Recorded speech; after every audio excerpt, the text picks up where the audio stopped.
আজকে আপনার বুড়া চালটা ভর্তা আমি বানায় দেখাম। তো কিভাবে বানামু, কিরকম বানামু ওইটাই আপনার লগে শেয়ার করবো।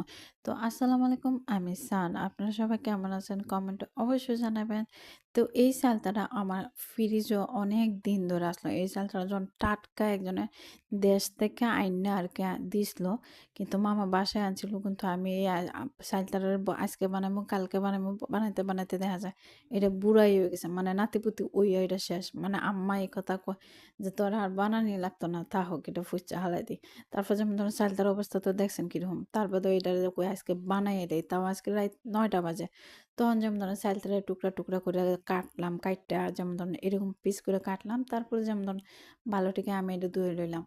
দেওয়ার বাদে যেমন যেহেতু চালটা ভর্তা করবো, তো এটা তো অবশ্যই চেঁচার কাম। তখন আমি সুন্দর করে এটা চেঁচে উচ্চা এরকম বসকায়া চসকায়া লইছি ইচ্ছা মতন।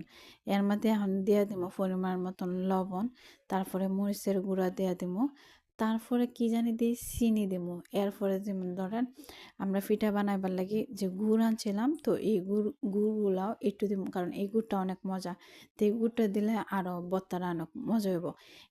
এর পাশাপাশিও যেমন ধরেন আমি একটা আচার আছে, ওই আচারগুলাও আমি রাখছিলাম, কিন্তু ওই আচারগুলো আমার দিতে একদমই মনে নাই, এই কারণে ভুলে গেছি।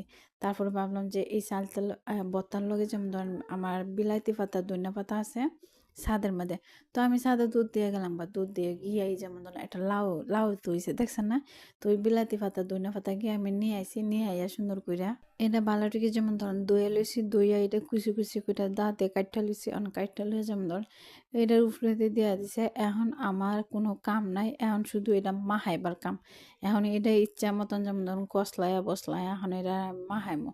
তো এর আগে যেমন ধরুন ভাবলাম যে এটা যেহেতু একটু সুন্দর লাগতেছে, তো এটার একটা ভিডিও টিডিও করলে আমার ভিডিও টিডিও করা শেষ। এখন শুধু কি করবো, এই ভর্তাটারে আমি মাহামো। তো আমি আরেকটু গুড় লয়ে লইছি, কারণ দিছি একটু কম হয়েছে, তো ভাবলাম যে আরেকটু গুড় দিলে আরেকটু ভালো লাগবো।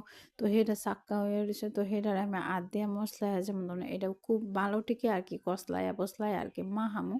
তো মাহানি যেমন ধরুন মাহানির মধ্যে আমি আর কিছু কিছু দিছি না, সামান্য একটু লবণ শর্ট আসলো পরে আবার একটু লবণ দিছি।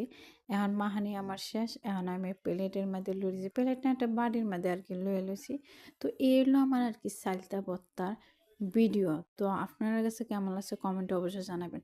কিন্তু এই চালতা ভর্তাটা অনেক মজা হয়েছে, যেমন দেখতেও সুন্দর হয়েছে তেমন কিন্তু খাইতেও মজা হয়েছে। দেখতে সুন্দর হয়েছে কেমন, আমি কইছি হয়েছে গুড় দিছি না, এর লেগে কালারটা আরও বেশি সুন্দর হয়েছে। টক ঝাল মিষ্টি মজা লাগছে। তো এই হলো আমার একটা বুড়া চালতা ভিডিও। আপনার কাছে কেমন লাগছে কমেন্টে অবশ্যই জানাবেন। আর বুড়ো কইলাম কি লাগে এটা তো জানেন, অনেক দিন